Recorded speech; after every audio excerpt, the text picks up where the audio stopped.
बिहार विधानसभा की 4 सीटों के उपचुनाव के लिए घोषणा हो चुकी है। सभी राजनीतिक दलों ने प्रत्याशियों के नाम की घोषणा कर दी है। आज एआईएमआईएम ने 2 प्रत्याशियों के नाम की घोषणा की है। हमारे साथ मौजूद हैं प्रदेश अध्यक्ष अख्तरुल इमाम साहब। किन-किन सीटों पर चुनाव लड़ेगी आपकी पार्टी? पार्टी बड़ी मजबूती के साथ, बड़ी तवानाई के साथ इस वक्त 2024 के उपचुनाव के चारों जगह पर इलेक्शन लड़ने का फैसला कर चुकी है और अपना यहाँ से रिकमेंडेशन उसने केंद्र को भेजा है। और वहाँ का जो हमारा नेशनल ऑफिस है, वहाँ से अभी 2 जगह के लिए कन्फर्मेशन लेटर आया है। एक बेलागंज से, जहाँ मिस्टर जामिन अली हसन को टिकट दिया है पार्टी ने, और दूसरी जगह इमामगंज से, जहाँ कंचन पासवान जी को टिकट दिया गया है। और रामगढ़ का मामला और तराड़ी का मामला 1-2 दिन के अंदर में आप लोगों के माध्यम से ये खबर हम आपको पहुंचा देंगे।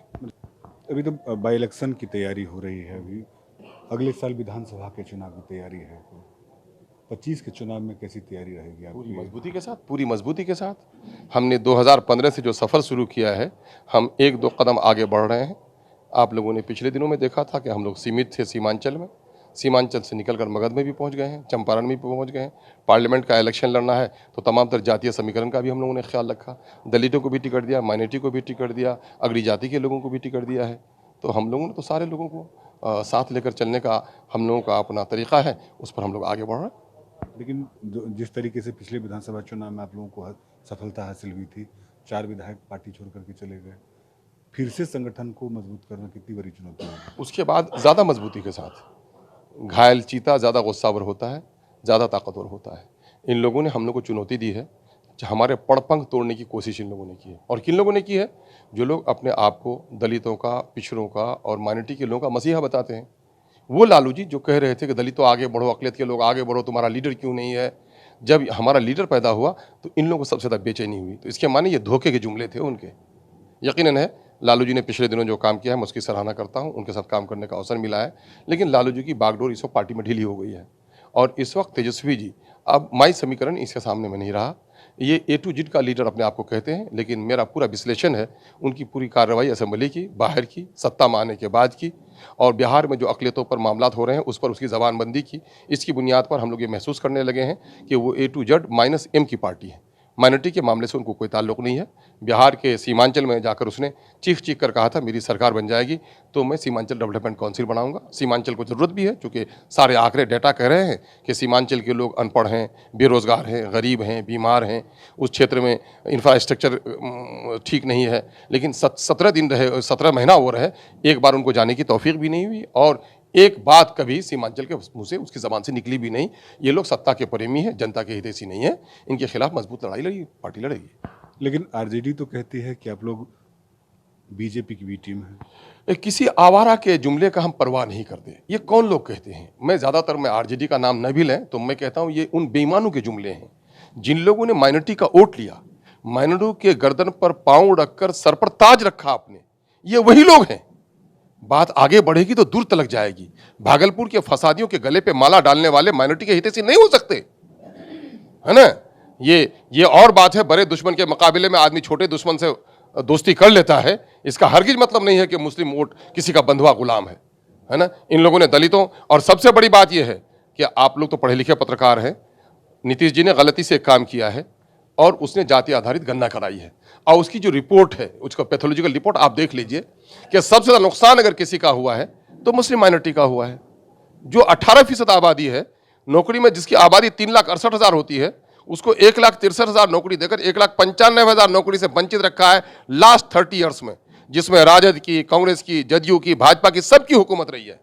और अगर हिम्मत है तो अपने रेलवे में जितनी नौकरी दी उसमें माइनॉरिटी का क्या हिस्सा है, और अपने शासनकाल में माइनॉरिटी को कहां पहुंचाया है, वो व्हाइट पेपर जारी करे।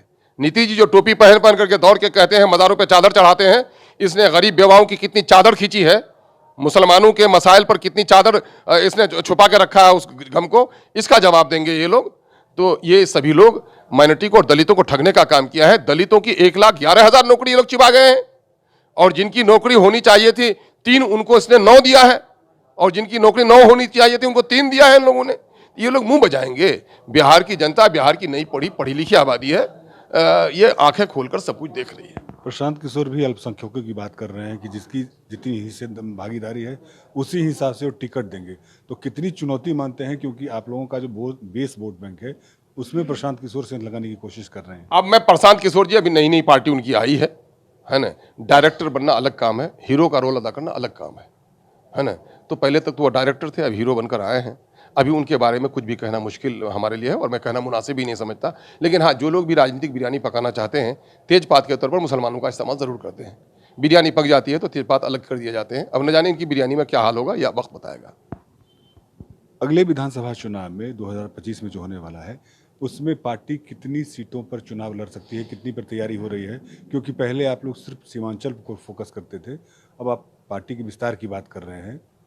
अभी हम लोगों ने राज्य स्तरीय अपनी एग्जीक्यूटिव बॉडी की मीटिंग की है और तकरीबन 25 जिला में हमारा गठबंधन खड़ा हो गया है। तो इन 25 जिलों में तो बेशतर जगहों पर हम इलेक्शन लड़ेंगे।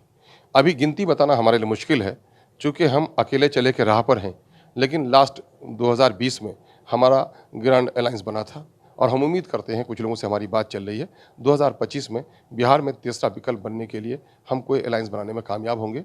उसके बाद हम आपको बताएंगे, लेकिन बड़ी मजबूती और तवानाई के साथ हम बिहार में इलेक्शन लड़ेंगे। एक सवाल है कि गिरिराज सिंह चर्चा में है, सीमांचल जो आप लोगों का इलाका है उस इलाके में वो हिंदू जागरण यात्रा निकाल रहे हैं, क्या लग रहा है आपको? उनका जो संवैधानिक पद है और उनकी जो उम्र है और चेहरे मोहरे से जो उनका वो होना चाहिए, उनका बयान बहुत संजीदा होना चाहिए था।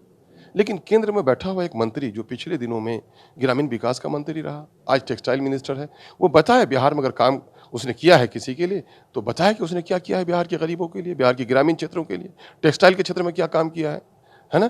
तो उसने तो कोई काम नहीं किया है। ये उन्मादी भाषा हमेशा बोलते हैं, जातीय उन्माद, धार्मिक उन्माद फैलाना इनका नेचर रहा है। पिछले दिनों में असेंबली में भी इनकी यही करतूत थी और भाजपा जानबूझकर ऐसे लोगों को अपनी केंद्रीय टीम में रखती है, क्योंकि अपनी नाकामी को छुपाने के लिए उनके पास एक ही रास्ता है कि धार्मिक उन्माद फैलाओ। क्योंकि इनको आदत लगी हुई है, जब गुजरात में खून बहा तो ये आगे बढ़े हैं, बाबरी मस्जिद टूटी है तो सत्ता इनको मिली है। ये समझते हैं कि हमारे तो हम तरक्की कर नहीं सकते, हमारे बलबूते में है ही नहीं कि बिहार के किसानों को हम सही मुआवजा दे सकें, उनके क्षति का, उनके फसलों की सही कीमत दे सकें, नौजवानों को रोजगार दे सकें। ये तमाम तर दावे में करोड़ों को नौकरी देने वाले फेल हो गए हैं। अब पकौड़ा बेचने को नौकरी कहते हैं, तो ये जुमलेबाज हैं। और आज से फिर जो 400 पार का जो उनका नारा था वो जो चकनाचूर हो गया है, फिर से अपनी ज़मीन तलाश करने के लिए वो उन्माद की आग में अपनी राजनीतिक रोटी सेकना चाहते हैं। लेकिन मैं आपको विश्वास दिलाता हूँ, अभी सीमांचल में गए हैं, कुछ भी हरकत नहीं आई। अरे कंकर पत्थर तालाब में फेंको, उछाल भी तो आए, लेकिन बेवजन कंकर से कोई उछाल नहीं आता, इसलिए लोगों ने उसको बेवजन साबित कर दिया है। मैं आपको विश्वास दिलाता हूं, सीमांचल के लिए गरीब लोग हो सकते हैं, निरक्षर हो सकते हैं, बदन में कपड़े नहीं हो, पेट में रोटी नहीं हो, वो सब कुछ बर्दाश्त कर सकते हैं, लेकिन हिंदू और मुसलमानों की मोहब्बत का सौदा होने पर कभी भी वो तैयार नहीं होंगे और ऐसे सौदागरों को कभी भी इज्जत नहीं दे सकते। वो पिछले दिनों में ये क्या, इनके आका, इनके मालिक, पिछले दिनों में वहां पर छोटी गर्दन का बड़ा नेता अमित शाह भी जाकर रात ठहरे, नहीं दाल गली, है ना। मोहन भागवत भी जाकर रात ठहरे कि वहाँ हिंदू और मुसलमानों के दरमियान में दाल नहीं गली है। जब उन बड़े घरों की दाल नहीं गली तो चपेदी का शोरबा कौन पूछता है इनको। थे अख्तरुल ईमान साहब, साफ तौर पर कहना है कि पिछले विधानसभा चुनाव में जिस तरीके से आरजेडी ने उनकी पार्टी को तोड़ने का काम किया है, आगामी विधानसभा चुनाव में जनता जवाब देगी और एआईएमआईएम बिहार की अधिकांश सीटों पर चुनाव लड़ेगी, उसकी तैयारी हो रही है। कैमरामैन अशोक के साथ आदित्य झा, ईटीवी भारत। सवाल का जवाब मिल गया।